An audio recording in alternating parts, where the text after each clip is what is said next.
Good evening, everybody. My name is Tobias Renk. I'm honored to be here on stage virtually at the TEDxHHL event. I'm a keynote speaker on topics like digital transformation, innovation, and organizational culture. Let me start my talk today with asking you 3 questions. Question number 1, how open are you to innovation? Question number 2, do you think you are a creative person? And finally, question number 3, have you ever been involved in your career in the selection process for your next boss? What typically happens when I ask these questions to audiences is question number 1, everyone thinks I'm really open to innovation, right? All hands up. Question number 2, are you creative? Well, some people start to think, nah, I'm not that innovative and creative, but actually I am, right? So most of the people, majority in the audience thinks, of course, I'm a creative person. And then question number 3, have you involved in selecting your next boss? Very, very rarely that I see, more than a handful of arms. So is that okay? What do you think? Should that change? Do you actually want to be involved in selecting your next boss? Do you think that, adds value to your company?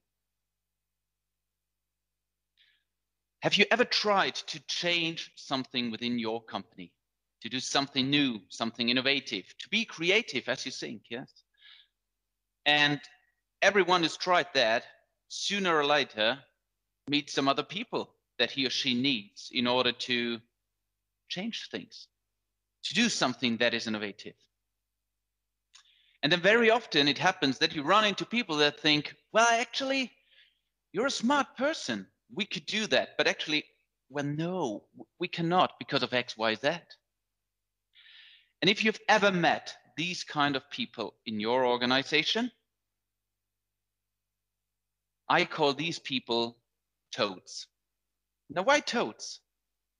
Toads because, these are these small animals that are not really very active, not really very, very flexible, and not really adapting well to changing environments. They're just there. And, from time to time, they make a move. But most of the time, they just don't do a lot of things, right? They're just there.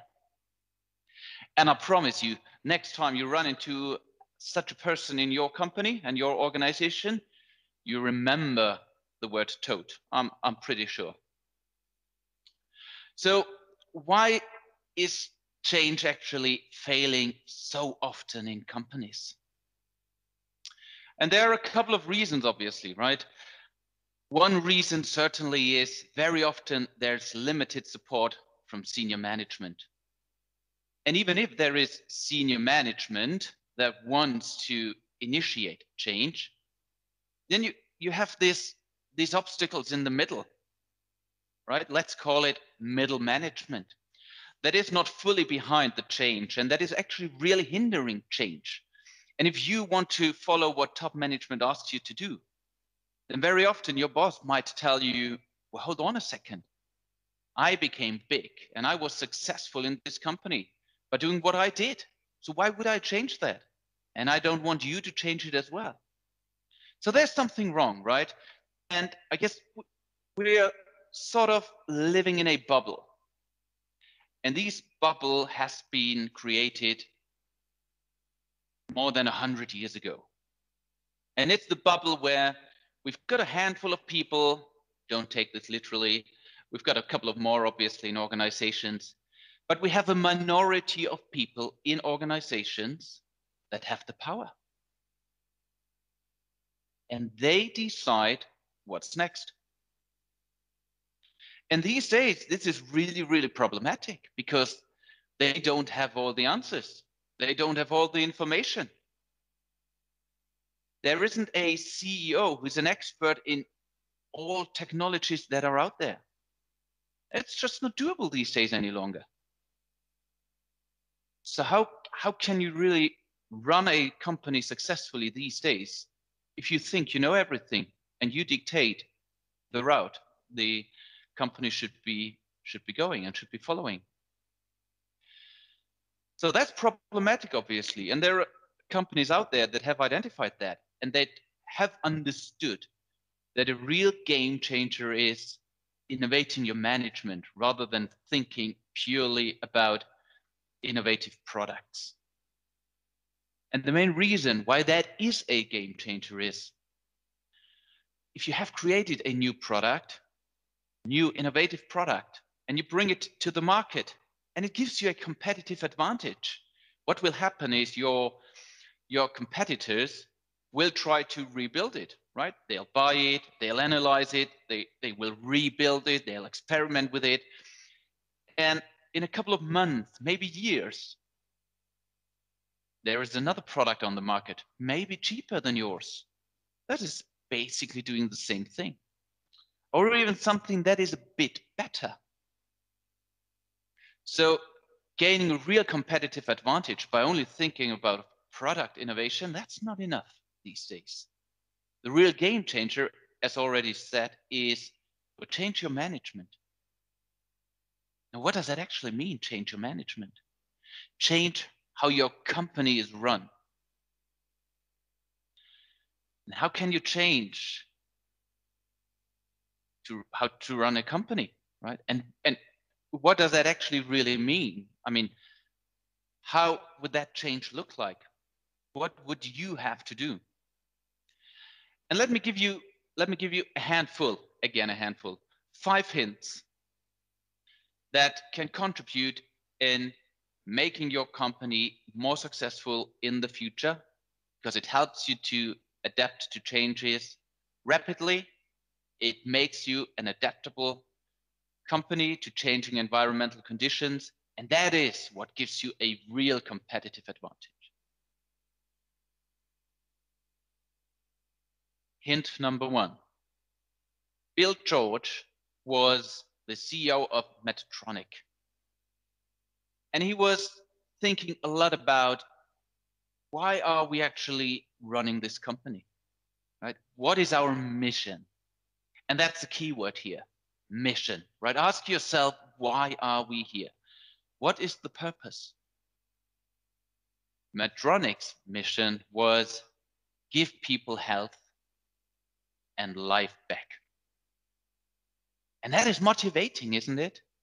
I mean, who would not jump out of bed in the morning if he or she is working on something that is making people's lives better? Where you could potentially look into someone's eyes and that person is sincerely saying, thank you for what you have done. You helped me that I can enjoy life again because it was miserable a couple of months or years back. Thank you so very much. What you do is really, really important.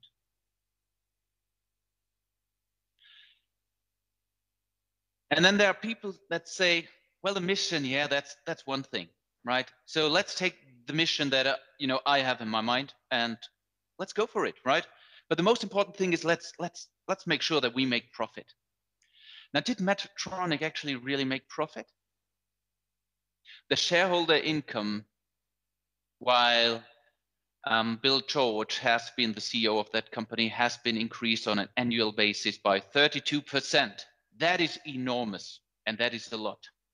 And that is mainly due to people having had a purpose to go to work and to do their very best on their daily management and in their job. Hint number 2, network, not hierarchy. And that's a bit bold. I agree and I admit. And I do think that, well, hierarchy is actually, there's some good in having hierarchies. It's not bad all over. But the most important thing that I actually want to mention here is network means, create an environment to let people work together closely and let them experiment. Now, W.L. Gore worked at DuPont as an engineer, and he found out something about a material called PTFE. And those that are not familiar with PTFE and what that actually really means, it's the material space suits are made of. Or we all probably know these Gore-Tex clothes. So that's where the name comes from, actually. And W.L. Gore thought, well, there is potential in this material. And unfortunately, my current company is not seeing what I'm seeing. So I got to start my own company. And he was in his 40s while he was doing that. And he was the father of a family. And he was, earning the money for the family.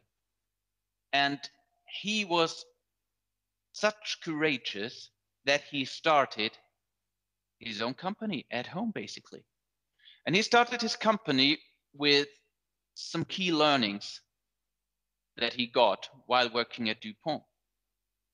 He wanted to make sure that people that are in similar situations in which he was are not treated as he has been treated. So he sincerely believed that people by nature are problem solver.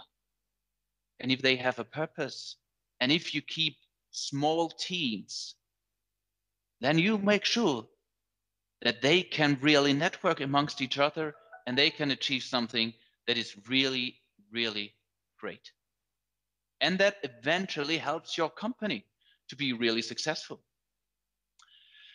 And so W.L. Gore's offices are limited to a number of maximum 200 people. And if it's growing and growing, they rather prefer opening a new office somewhere else so that they make sure the number of people we let stick together is small enough so that they can really, really network with each other. And not everything becomes very anonymous. And, you run through big halls in the morning and, you don't actually know the people that you should be working with. Hint number 3, very important, empowered people. Mary Parker Follett, she was a great mind. Her thinking about management and about how to create organizations and how to set up organizations is legendary, right?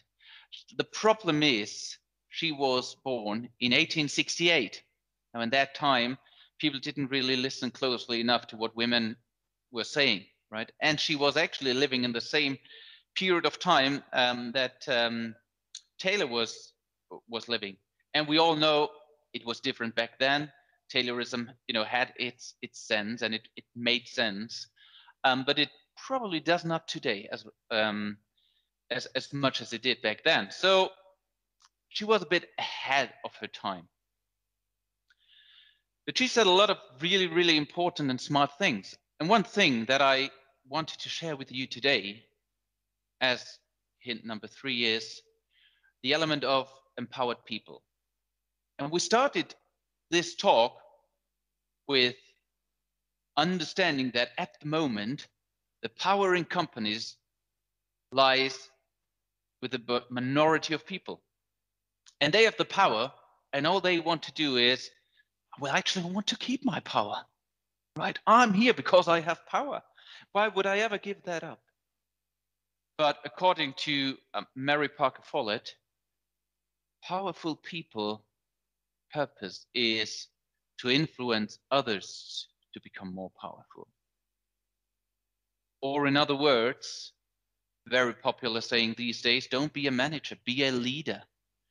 Right? Think about your people, think about your people's lives and how you can make them better and how you can help them to grow, not only professionally, but also personally, because inevitably that will eventually lead to a more successful company.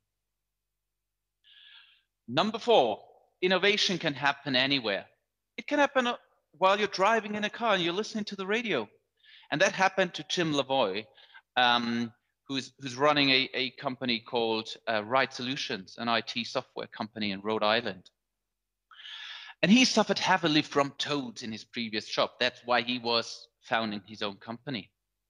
And while he was driving in a car in 2004, he was listening to financial news on the radio, and they were talking about the stock market. And then he had that idea. He said, well, let's wait. Thinking about innovations and dealing with innovations in a company is actually similar to the stock market. You can create an internal innovation stock market where people can put their ideas onto the market, and everyone in our company gets a certain amount of budget, and he can invest into ideas within the company. And those ideas that really make it to the final market and that really make a lot of profit for us as a company, that will also make sure that those who have invested get a share of that. You are an integral part of this. And that is obviously something that is really important.